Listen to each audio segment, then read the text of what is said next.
Hello everyone and welcome back to our channel. In today's tutorial, I'm going to show you how to use Slack.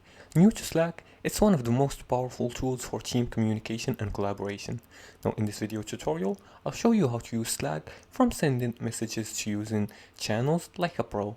Now let's dive in and follow these steps together. The first step is to install and log into Slack.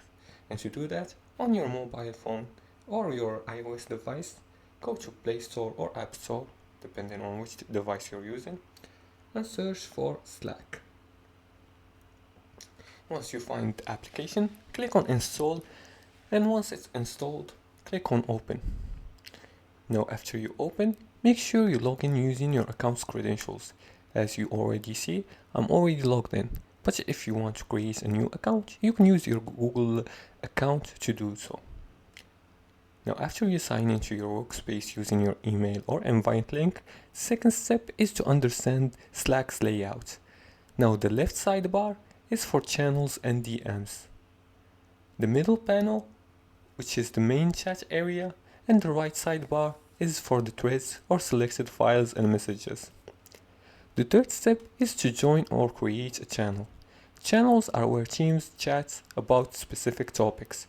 Public channels are open to everyone, and private ones are invite only. Now to do that, click on the plus here, plus button, and click choose a channel, and that's how you create a channel. You can write the channel's name and etc. and proceed to make a new channel. The fourth step is to send messages and files. And to do that, type your message and use mention to tag someone, and click on the clip to attach files. Use emojis and threads or reactions to keep it fun and organized. And for the fifth thing is to search and pin. You can use the search bar to find messages, people or files, and pin important messages so your team can easily find them later. Slack keeps your team organized, connected and productive.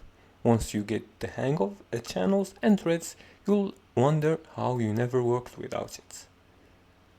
Bookmark your most used channels and enable notification for key conversations. And this was it for today's tutorial. If you liked this video and found this helpful, please like and subscribe, and feel free to leave a comment below the video if you have further more questions about this topic. Thanks for watching, and see you again in the next tutorial.